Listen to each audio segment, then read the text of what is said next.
Welcome to the Craft to Career podcast with Elizabeth Chappell, where every week we dive into how you can turn your craft into a successful career. Get ready to have the career you've always dreamed of.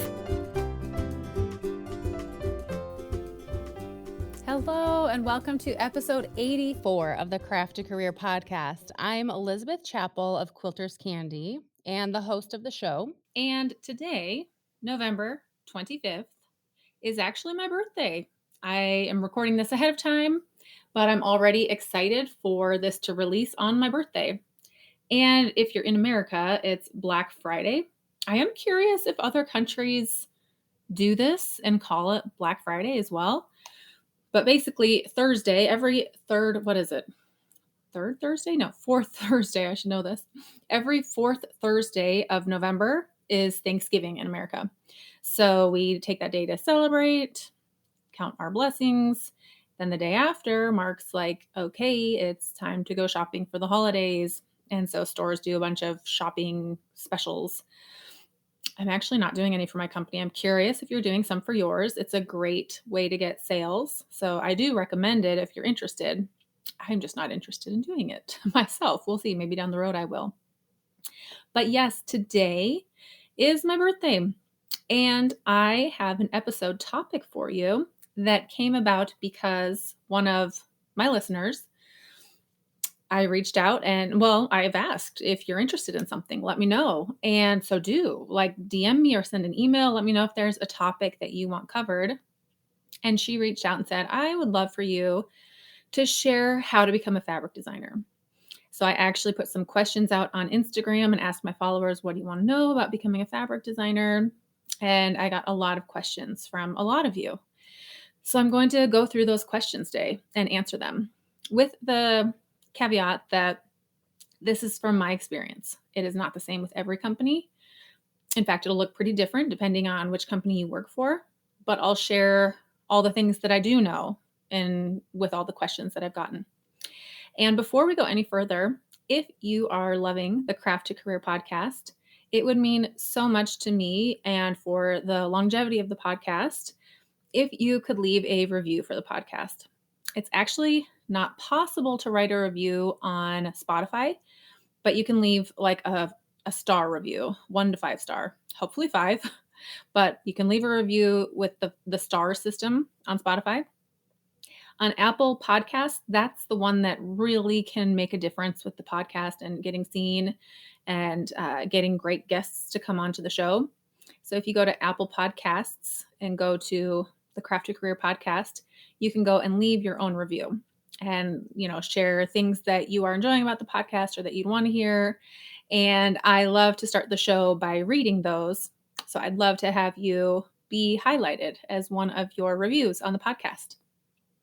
So now let me jump in and I'm going to pull up my list of questions that I have on becoming a fabric designer. So just for you listeners, if you haven't gone back and listened to, or if you haven't listened to already, my episode on becoming a fabric designer, I go through my personal journey. It's more of my story, the emotions, the history of how I became a fabric designer. This episode is much more of the tangible, nitty-gritty checklist. Here are the things that you need to know logistically to design fabric. So I design fabric for Art Gallery Fabrics. It's a company that I love. I'm super excited about this. They are starting to have their fabrics carried in Joann fabrics. It's very interesting to see some of the comments in the quilting community about this, where people are frustrated that, oh no, this is the death of the small business, the small shop owners.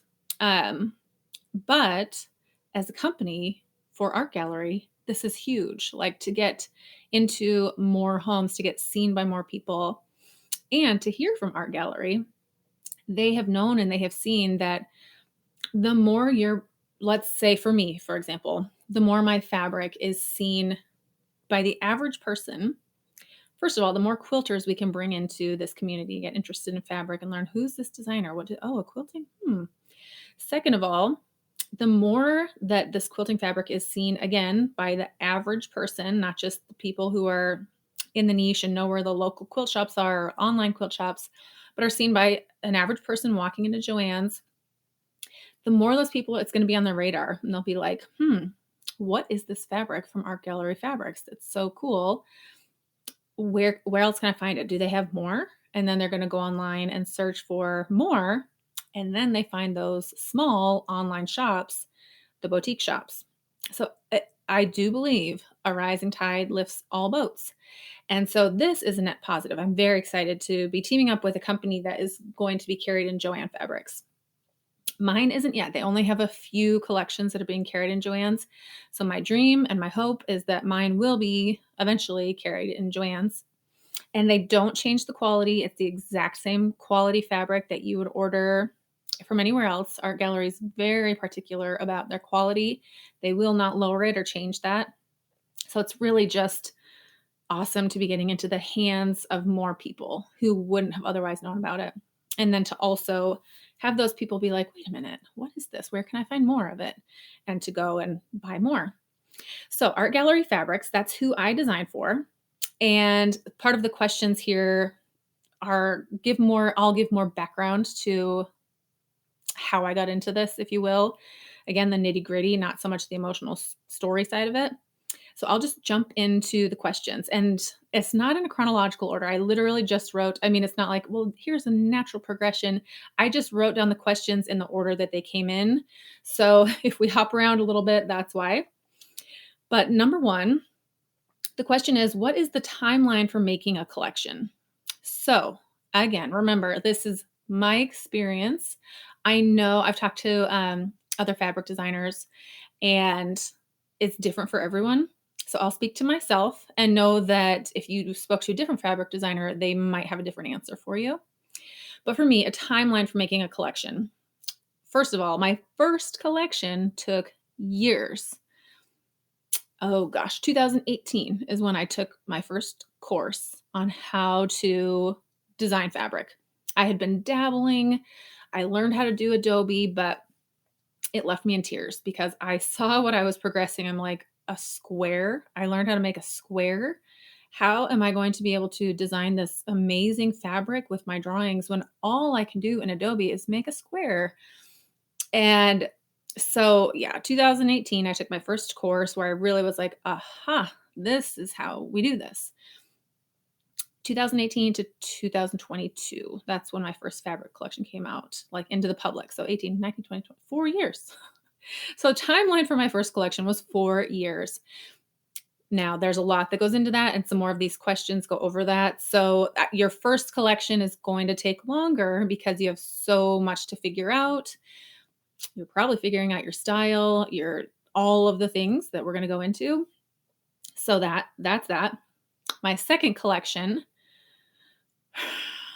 probably 2 months. And that's all I've done so far. But I can see that the more that I'm creating, the more I'm really like, oh yeah, okay, this is me, this is my look.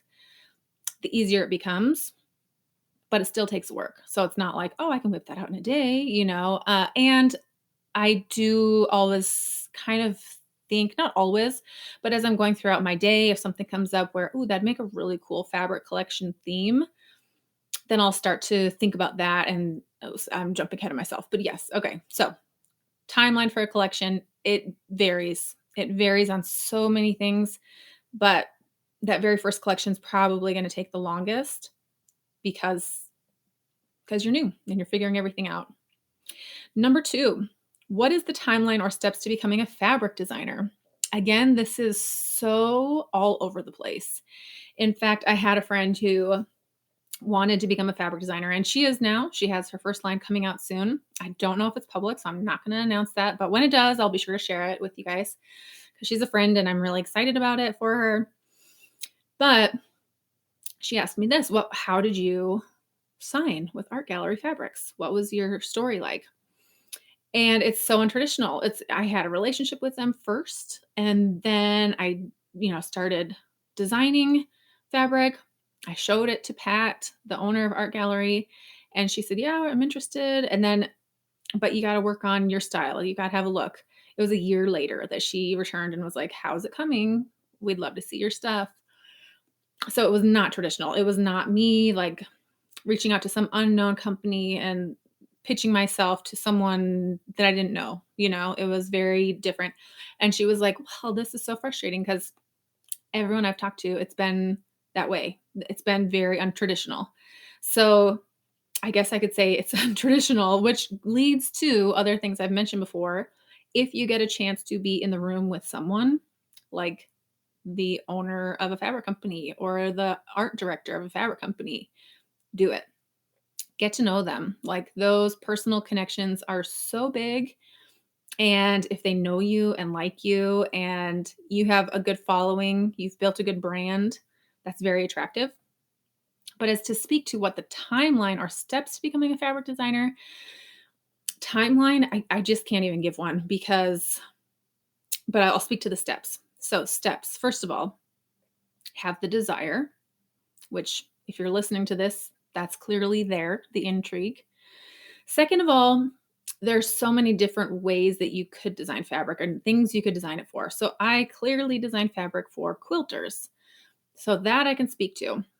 As to designing fabrics in other industries, I'm just not familiar, so I don't know. But so let's go down the road of being a fabric designer in the quilting industry. So have an interest. Second, I would definitely say quilt. Use fabrics. As you are quilting and you're making things, you will naturally see, okay, or if you don't, take note, what kind of fabrics do I use as far as colors? What kind of contrast do I have? Do I have darks, lights, low volumes? What do I like to use? And get very familiar with it. If you make a quilt and you're like, I did not love these colors, like, take note of that. Why? Why didn't you like those colors? What do you like to use geometric? What just get really familiar and comfortable with what you like. And then if there's something that you're like, man, there is a void and I cannot find this kind of fabric, perfect. That could be something that you design and you create. So that's my second step, is use fabric, get familiar with what looks good in a quilt. Because sometimes people are really good at art and they're like, oh, I'd love to design fabric just to have one more thing on my resume. So I'd like to do it for the quilting world. But they have no idea the scale that works, like really large or really small. They just don't get what works for a quilt. So make quilts, use quilting fabric, and get really familiar with what you like and what you wish you had more of. Then start creating. And we'll talk about like how to do that in just a minute, but start creating designs that you would like to see on fabric. Then make a collection. It'd be ideal if you could make multiple collections so that when you do reach out to a company, you can show them multiple collections so they can get a feel for, okay, this person has a look, rather than, oh, they made a one-hit wonder and the rest are going to be wah wah. You want to prove that you actually have substance. It's not just surface level what you've done and created. And then I guess that's kind of the next step, is to reach out and send your work to different companies. And before that, I would look at those companies and really see, does my look fit here? What other designers do they have? Am I competing with other designers at this company? So get familiar with where a good fit for you would be. And then question number 3, is fabric, is it a saturated industry? Is it oversaturated? Is it hard to get into? So this is just like anything else in the business world. There's a lot of people who want to do it. And is it saturated? I mean, there's so much that goes into this. I know some people who like love the idea of designing fabric, but they don't want to because environmentally they don't feel good about producing more fabric in the world and creating excess, And then there are people who think, I just can't do this. There's too many people out there already doing it. If you don't know how I feel about this already, let me introduce you to my school of thought. There is always room for good quality work. So I liken it to someone who finds a great new restaurant that they like. Let's say you live in an area where there's a lot of restaurants and a new restaurant opens and it's amazing. Do you hear anybody complaining like, unbelievable, another restaurant? Oh, no. They're like, oh my gosh, this restaurant's amazing. You've got to go. Same with a good author. Is it saturated? The writing world? Absolutely. There's a lot of writers. However, when you find a brand new writer that's written a book that you absolutely love, or you're like, oh my gosh, no, another good book. You share it with everyone. You're like, oh my gosh, I love this. You've got to check this book out. So it's the same with anything. I mean, fabric designer, quilt pattern designer, if you're good, there's room for you. So then that becomes, how do I do this well? How am I good at this? So is it saturated? I mean, it's as saturated as anything else, it's saturated as workout clothing companies, as whatever, anything, dog food companies. I mean, you name it. There are people coming out with new things. More so now with social media, the barrier of entry is low. People can, self-publish their own fabric.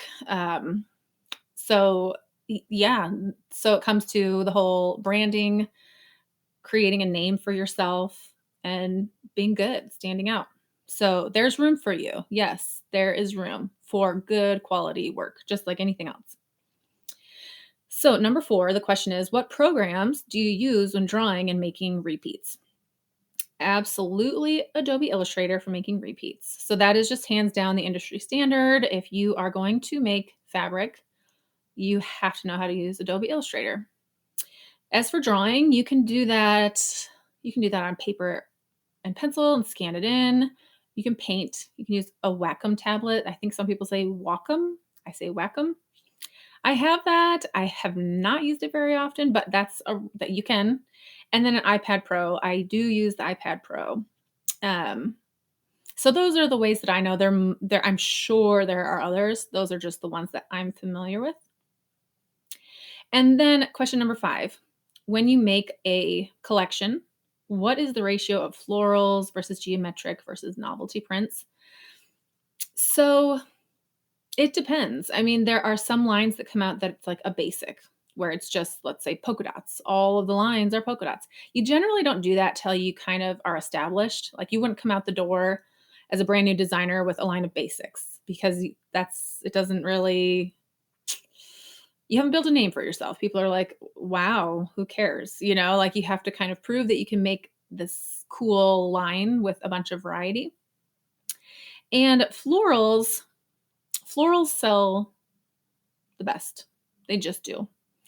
And so I've gone into fabric shops whenever I travel. And if there's a quilt shop in the area, I pop in and they're probably like, who are you? What are you doing? Because I'm asking the weirdest questions. I'm like, so which fabrics sell the best here? Why did you decide to order these fabrics? Or why did you decide to carry these quilt patterns? Have you heard of so-and-so? Would you ever carry them? I mean, I'm like Sherlock Holmes trying to figure out what they're buying, why they're buying it, what's selling well. And hands down, and I ask fabric companies that manufacture fabric. Florals just sell well. So, and people are like, oh, not another floral. Well, they sell well. So yeah, another floral. As far as in a collection, the ratio, I mean, whoever you design for, the company that you work for, design fabric for, they're going to work with you on your collection and say, we need some more geometrics, or we need some more blenders, or you need a big novelty print. They'll work with you on that. But I mean, as far as ratio, gosh, this is me off the top of my head, just thinking, a couple of florals, a main novelty print, and that's something that's like unique. The main print, it's got a bigger print generally. It might have like a background scene, or I don't know, something, it might be floral, but something that's like the main print. And then geometrics, I say geometrics and blenders. It's geometric. Blenders is just like a low volume, something that can easily be like a background fabric, or kind of be in the background a little bit.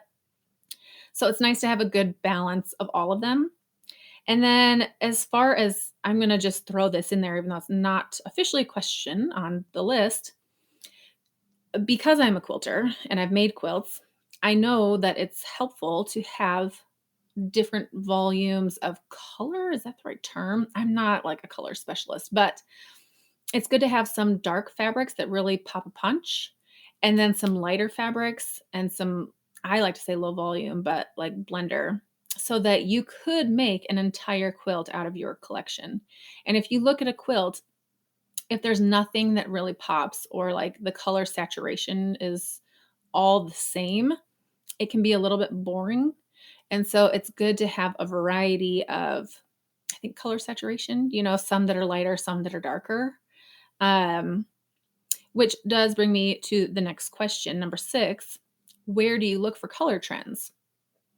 So there is the Trend Bible, and it's a very fascinating thing. I don't know how they come up with what they come up with, but they do. They look at trends that are going to happen like 2 or 3 years from now.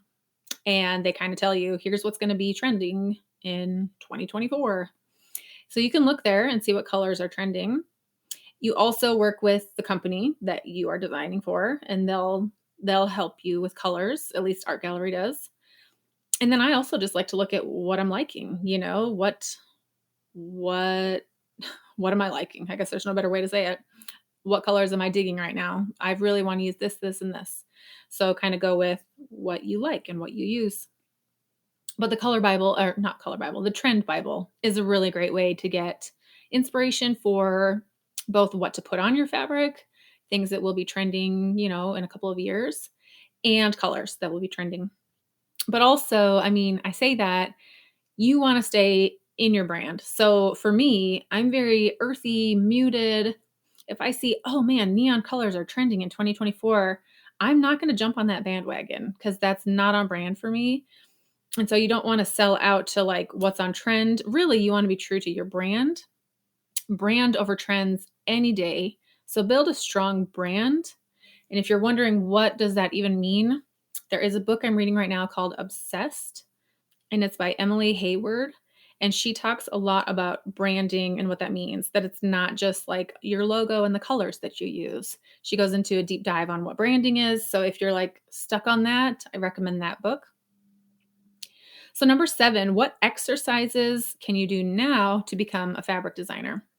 So really learning Adobe Illustrator, learning how to make repeat patterns, how to scan your photos in or draw on an iPad, and really figuring out what your look is, which takes practice. So just drawing. And I'm not going to say draw every day because I know it's not realistic for me, but I'll go in spurts where I'm like, okay, I'm going to draw. So draw and practice and it's one thing to draw. It is another to put that into a repeating pattern, and so gather fabrics that you like. And once you do a drawing that you like, try and make a repeat pattern and look at that fabric that you've collected that you like, and look what size are the images. How are they spaced apart?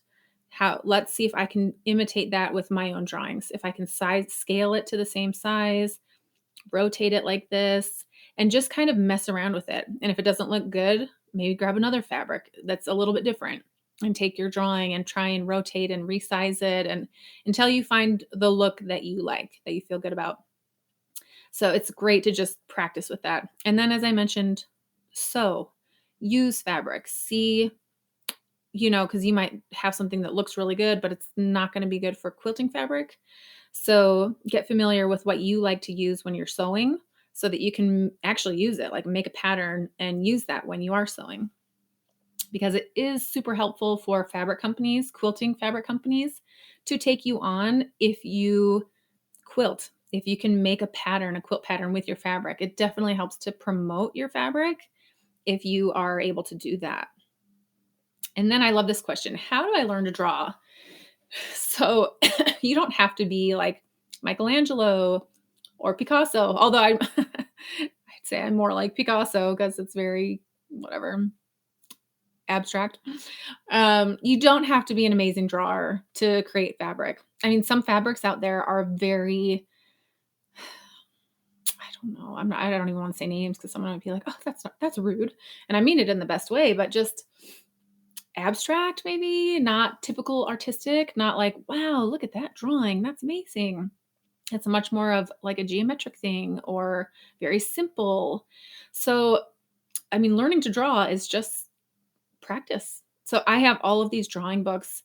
Draw one image a day, and I'll sit down and draw something. I'll turn to a page and just practice drawing it. And at first it is imitation. I'm like, okay, I'm copying exactly how that looks in the drawing book. And then I'm like, okay, now let's close the book and try it on my own. Let's try like croissants. I'm trying to think of bicycle. Oh gosh, that was a tough one. Vases. If I get like a magazine in the mail and I love this look on this page of an actual photo, I'll sit down and try and draw it. And so just practice, pencil and paper, iPad, whatever that is. And then, yeah, how long did it take for me to become a fabric designer? I kind of shared that already.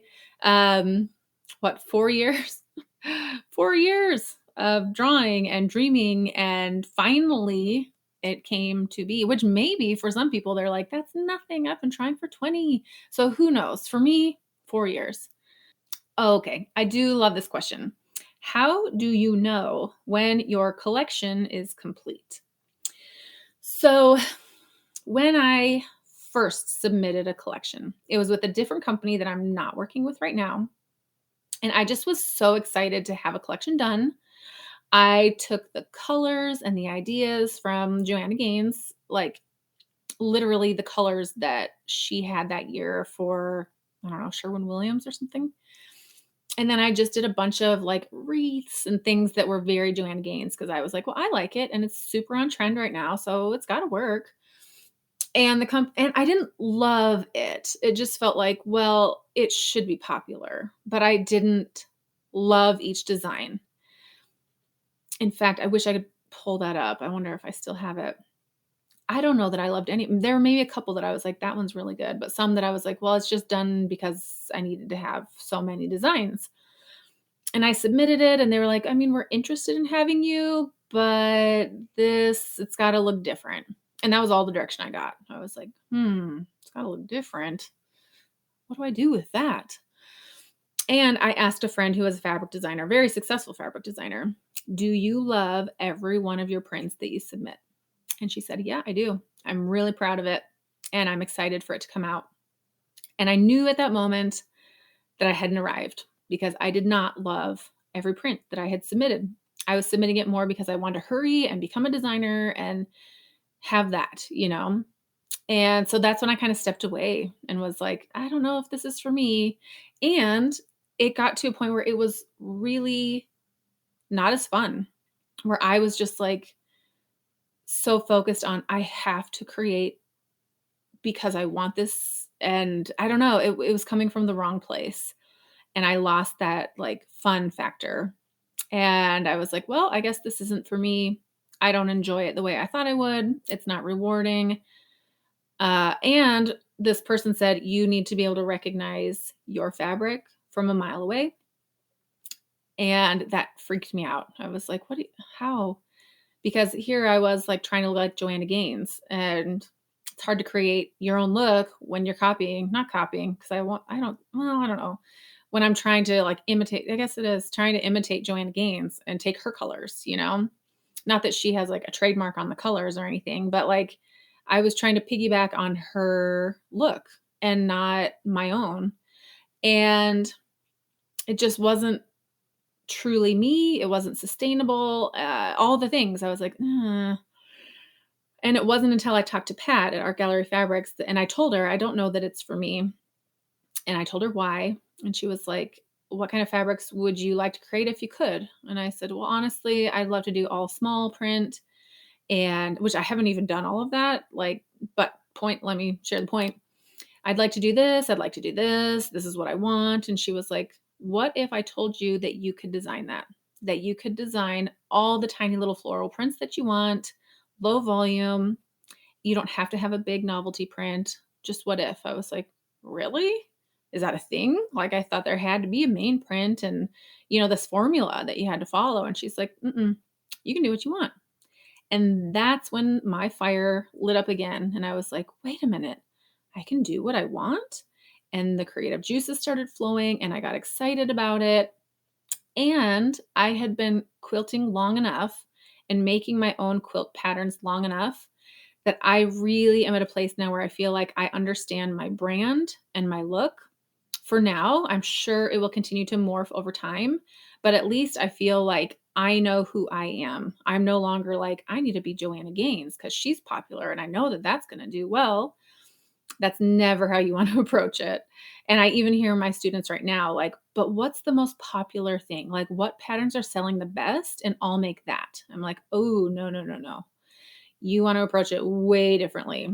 You want to approach it with what you love, and you don't want to care at all if someone's not going to like it, because the people who do like it are your people. Like, you want to create what you love regardless of how popular it is, how many people like it, because it will be successful and you will find your people, and it's uniquely you. And so it's the same with fabric design. You want to like really get comfortable with your look, what you love, and create that. And so that was just like very liberating for me.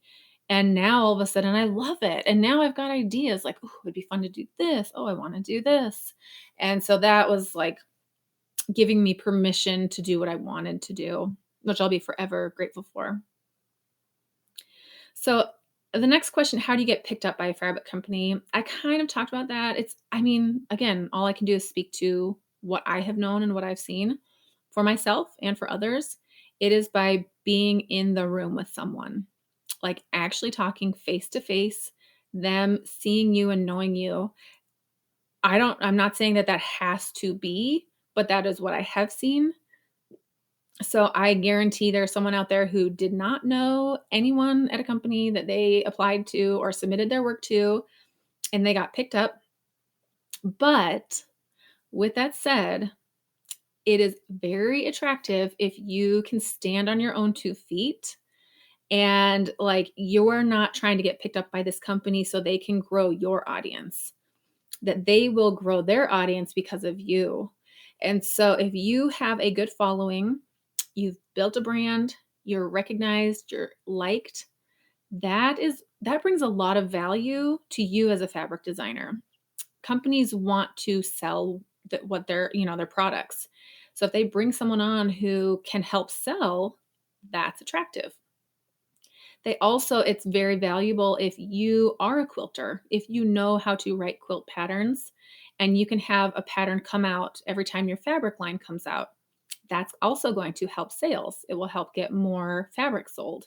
It's also nice if you know how to take good photos and just have some good marketing skills under your belt. If you have a blog that gets good traffic, that will be very valuable, because you can go in and write a blog about your fabric and what the story behind it and why you designed this. So just all of these things, it really helps to have kind of a good business underneath you, and so it's a piece of the pie. Creating fabric is a piece of the pie. And then one of the questions is, what's a typical income that a fabric designer earns? So to be honest, I have no idea. I have not gotten paid yet. And so I can't really even speak to that. And I don't know what's typical. It's like so many other things in this industry. Well, in any industry, I'd venture to say, we don't talk about it a whole ton. I did just recently put out a survey. What does a typical quilt pattern designer earn? And I actually was going to release that on the podcast this week, but I'm trying to do a little bit more number analysis to share with you. But it's all over the place. It's going to depend on the size of audience you have, how well your sales are. So I guess I can get back to you on that down the road when I actually get a paycheck for the fabric that I've designed. But from what I've heard, it's less than what you think it's going to be. So it's probably not something where like, this is going to be my bread and butter. This is how I'm going to support my family. It's going to be a piece of the pie. It's going to be part, you want to diversify your income. It's going to be just a piece of the pie, but it definitely builds credibility. It definitely opens up doors to earn money in other ways that you wouldn't have been able to without it. So as to the exact number, TBD, to be determined. Okay, question. Do I still draw every day? And do I draw something random every day, like prompt books? Or do I mostly draw flowers because those sell well? So no, I don't draw every day. I usually draw as I'm getting into collection mode. Like, okay, I have a collection that's coming up in 2 months. So let me start drawing. And I usually think I have an idea of what I want my collection to be. And by usually, come on, I've done this 2 or 3 times now. So we'll see. I'll circle back down the road and see if it changes, because it probably will. But I have an idea for a collection. Oh, I'd like it to be this. So what makes sense to go in this collection? Oh, drawings of this and this. And I start to draw them. And then I'll start to feel out like, I don't have enough here, or no, I'm not feeling it. This is not looking right. Or sometimes I'll draw something and it leads to, oh, this would be so cool if I tweaked it. And instead of doing a theme about this, I did a theme about this. And so, no, I don't draw every day. Yes, I do use sketchbooks. Like I have quite a few sketchbooks that I use that are just like how to draw this, how to draw this. And so I go to those. I also do, especially with flowers, I like to buy my own flowers and take photos of them and then draw from my photos so that I know that that drawing is uniquely mine and I'm not like copying it from a drawing book. But the drawing book I use as a springboard to get ideas of like, let's try drawing this. Like I wanted to have a bicycle with a little flower thing in one of my collections. It looked so bad. I was using a little sketchbook to draw a bike. I couldn't, I don't know. We'll see. If down the road you see a bike, you know I will have arrived like, oh, she figured it out. But no, that one had to be scratched because I was like, nope, I can't even follow the book here and like go and take a picture of like a vintage bike that I'd want to use because I can't even get down this basic like bicycle. So no. Mm-mm. But yeah, so there we are with how much I draw. And then how do you develop your own style? Again, I kind of spoke to this, and for me, my own style developed out of designing quilt patterns. So I've made some quilts where I'm like, that is not my fabric. Like for Quilters Candy for Elizabeth Chapel, that's hideous fabric. But I used it because it looked so good in someone else's, design world. It worked for their brand. It didn't work for mine. And so just hit and miss, try, let's get this fabric, let's try that. I've really narrowed down what I like and what my brand is about. And so when I design fabric, it was very easy for me to be like, oh, it's going to look feminine. It's going to look soft. It's going to have a hint of vintage, but like, I hate to say modern farmhouse because it's like so overused, but anyhow, I know what my look is because I've quilted so long. And so I'm very familiar with the fabrics and the colors that I like. So yeah, I feel like that's how I've developed my own style. Now, the next question is this person saying, my drawing style does not match what I want to do. Any suggestions? Absolutely. Just keep practicing. And it's like, like the bike thing. I haven't gotten that bike down yet. But honestly, I threw in the towel because I was like, let's move on to something else because it took too long. But be a little determined. Be a little bit like, it's not there yet. It's like any little kid who starts to learn how to draw. They get frustrated because in their mind, they know what they want to draw, but their little hands don't have the muscle memory and the capability to execute that. So they draw and then they get frustrated because this drawing does not look like the thing in their mind. Well, that's just like us, we have this thing that we know we want to create, but our hands can't get it out.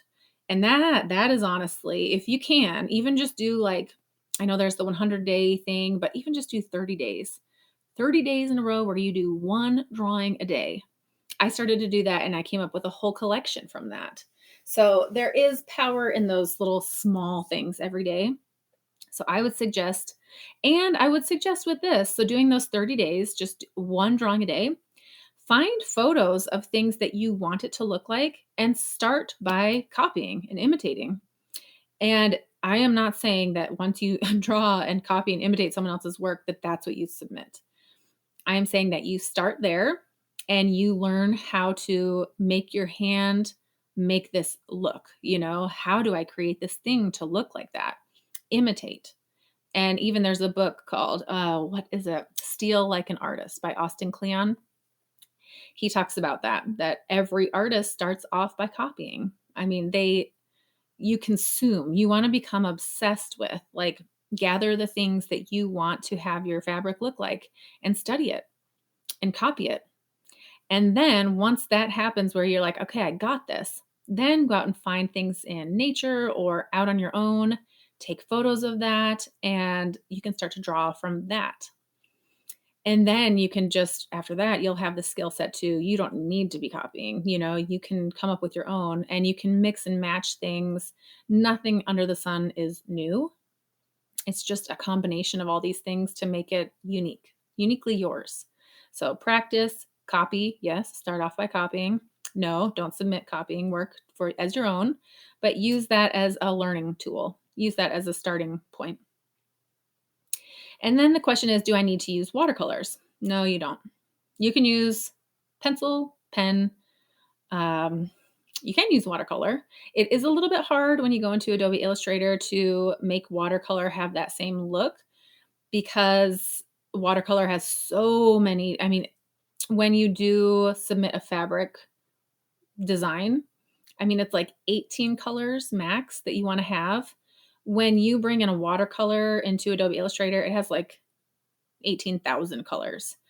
And so you're not going to keep that same watercolor look when you put it on fabric unless it's digitally printed. So no, you don't need these watercolors. In fact, it presents a little bit of a artistic problem when you try to bring watercolors into fabric design. So there we are. How many collections in a year does a designer put out? So that depends. It depends what is in your contract. You can totally negotiate. Typically it's two per year, but some put out one a year. Once you've been in it long enough, you could probably negotiate to one every 2 years, but you don't want to start off with that. So typically 2 a year. And then this next question, I'm just going to say I don't feel confident going into this. If there is an interest to dive deeper from the listeners, I can bring on a specialist. But this question is, explain licensing. Is there a difference between licensing and signing with a fabric company? Is one more beneficial? I cannot speak to that. It seems like I get scared, like, oh, that's legal terms. And I don't want someone to be like, but Elizabeth said. So I am not going to speak to licensing.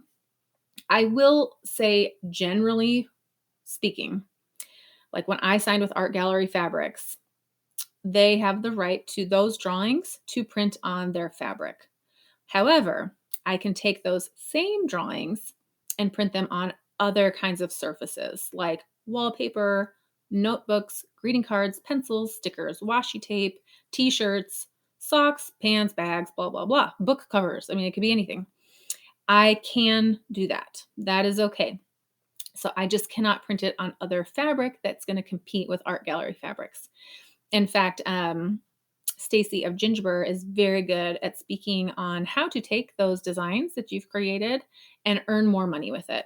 And I know that I'm going to tackle that down the road. I'm not right now because I have a lot going on with like the Craft to Career Club and the mastermind and all the things. But eventually, I know that I have money sitting on the table because I have these designs and I know that I can repurpose them and put them on other things. And so that's kind of, like I said, a piece of the pie.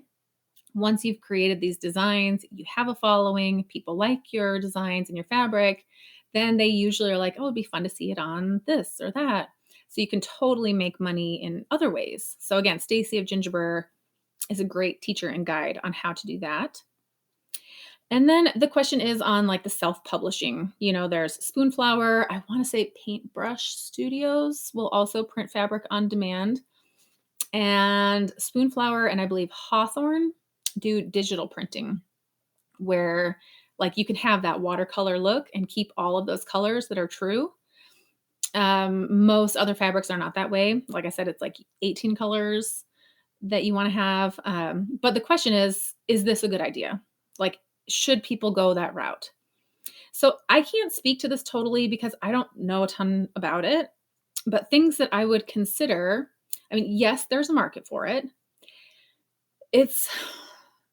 There's a lot of people. If you go to Spoonflower and you search up, I don't know, boho floral fabric, there's a lot. So how one shows up at the top of the search, I have no idea. It seems like it would be a good idea if you have a good following and they're loyal buyers, then they would want your fabric. But if you're just doing this because you have an itch and you want to scratch it, you just want to design fabric, you can totally do it, especially if you're doing it for yourself. Like, I just want to create this quilt and I want this fabric and it's not out there. Awesome, go for it. But if you want to go that route to like earn good money, unless you have a really loyal audience, I just don't see it being super lucrative. But if you're doing it just for the money, yeah, I don't know that I'd recommend it. But again, I cannot totally speak to that because I've not gone that route. But as far as marketing goes, it's really nice to have a company who has a large following, like Art Gallery Fabrics, and they are going to help promote and market for you. Or other companies who have reps who are going to go around to different stores and say, hey, here's this new fabric line. You should check it out. No one's going to be doing that for Spoonflower, So it's going to be a lot of self-promotion versus someone else helping promote for you. So yeah. And then this last question, they'd be interested to hear from shop owners, what sells the most? And again, I am not a shop owner, but I can speak to having gone to different shops and asking and different fabric companies. And, because people are like, well, what if there's not a lot of boy fabrics? What if I created a whole thing like just for boys? Very cool. Not saying that it's not going to work. It's just that most people who quilt I don't know if this is why, but most people who quilt are female. And they tend to buy a lot of the floral, feminine stuff. So I would love to see someone really just come out swinging, coming out with all male fabric line that just does really well. Like, I would love to see that because it just hasn't totally happened yet, which means there's a void there and it can be filled. But it's hard sometimes to fight this uphill battle where like, well, this is just kind of what sells. So I don't know that I have the answer for that. That's more of a marketing. I'm very, very intrigued by it. And one thing to help make success is to find a niche or a void. And so there is part of me that's like, maybe go for that niche. I don't know. I just don't know. But historically, what sells well is florals, and feminine. So, when people are like, oh, there's just so many florals. Yeah, there are, because they just keep on selling. And so there's nothing wrong with creating something that sells well, it's smart business. But also, if someone can really come out with something unique that hasn't been out there before, where there's a void, there is potential there to be really awesome. So those are the questions that I had on becoming a fabric designer. I hope that this was helpful and that those of you who are out there listening and thinking, I really want to design fabric, how do I do this? Especially if you want to be a fabric designer in the quilting world, quilt, make some quilts. And if you can, write some quilt patterns, like start to grow your audience and let them know that you create quilt patterns and get your look out there so that people, when you do design fabric, it's like, oh, this is perfect. This fabric goes perfectly with her look and her brand. And you can just, it goes hand in hand. Those go very well together, designing fabric and making quilt patterns.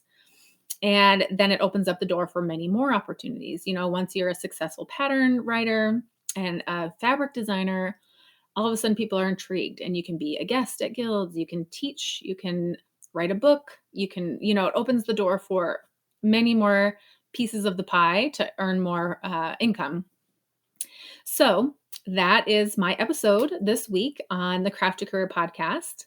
Again, if you are enjoying the podcast and finding it helpful, go ahead and leave a review and let me know. And thank you so much for being here on my birthday. I hope it's a wonderful day for you. And I will see you back here next Friday on the Craft to Career podcast. Have a wonderful week.